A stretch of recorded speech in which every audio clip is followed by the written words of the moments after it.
Okay, I know I'm a day late, but I'm definitely not as speedy as these other guys, so let's just not waste any time. Here are my thoughts on Hogwarts Legacy Gameplay Showcase number 2. First, immediately what I noticed was not only how beautiful the open world looked, but how silky smooth the broom looked like it controlled. There was no jank or clunkiness, which is very good to see, and you'll be able to upgrade your broom as well, which is nice. I noticed that getting on and off your mounts looked seamless, which I think is really important in not interrupting the flow of gameplay. They showed off what they called a hamlet, but what's important to me here is the minimap that showed a bunch of different icons. They mentioned that they're all different opportunities for gameplay. Nothing special here, and they didn't interact with any of them, but there was a pretty high density of them in one small area, which is, I think, an interesting thing to note.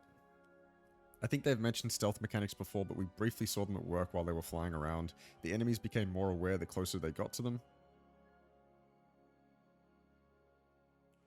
The snowy season looked awesome, and I hope that each season's atmosphere is pulled off nicely, as I think that's an important part of being immersed in the open world. They mention unique gameplay interactions with certain items and things, whether it's day or night. This makes me think that you might be able to encounter some weird characters around Hogwarts at night or something like that. The open world looked like it focused on density, but it also looked pretty big. They didn't show much of it, so I'm still waiting on some concrete showcase of the open world, but it looked like maybe it's a Fallout 4 type deal where they focus on density rather than expanse. They mentioned freedom after a certain point early on. This was most likely a given, but it's nice to confirm that there will be no restrictions at all. One thing I noticed was that the mountaintops as they were flying around looked kind of barren and empty. It made me doubt the level of verticality in the open world, but again, they didn't show off too much, so here's to hoping there's some grand verticality or like an epic mountain you can scale at some point. They mentioned that there were 2 combat arenas in the base game as well as the Dark Arts arena, which is a pre-order bonus.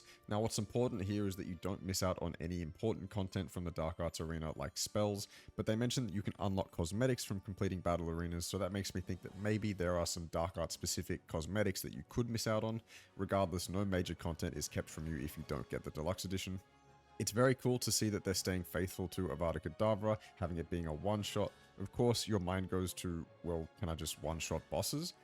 Who knows, and while I like them being faithful to the spell, I hope that boss fights don't become anticlimactic because of it. The combat itself looks slick and interesting. Dodging and parrying with spells looks important, which should keep you on your toes and make combat more engaging. You can also throw things at your enemies, and the thing here is that they're not a spell, it's a part of a skill tree, which allows you to throw things at your enemies. It's nice to hear that different elements of progression will come into effect in combat, not just the spells you have equipped. Potions might be a large part of combat. I wonder whether they'll be as important as in The Witcher on higher difficulties, or whether you'll be able to roam through the game without having to care about them. Also, being able to use plants in combat was cool to see. It's just more dynamics being added to what looks like already pretty varied combat. Something else I noticed was the big red circle around the character's head, which seemed like a prompt to dodge, which is a nice addition to combat. I think with all these spells and things being thrown at you, the game telling you when to dodge can potentially lessen the frustration of combat. And the last thing I noticed was the fact that you can get XP from combat arenas. I'm very curious as to whether you'll be able to use these arenas to grind XP, or whether it's a negligible amount of XP. Is there a cap on the XP you can get? There's a few questions that need to be answered with that one, but they didn't really explain it at all, so... When it comes to the room requirement, they showed off some customization of the room. Not only can you customize the architecture and the color of things, but the size of things as well. You can conjure all sorts of things into the room, and the blueprints for these ornaments and things can be found in the world or purchasable at Hogsmeade. Personally, I'm not too fussed with the customization, but more with the utility of the room. As we know, you can grow plants and brew potions, but they also showed off the loom, which will be used to upgrade gear and apply traits to gear. Now, it looks like right now you can upgrade your gear 3 times and apply 1 or maybe more traits.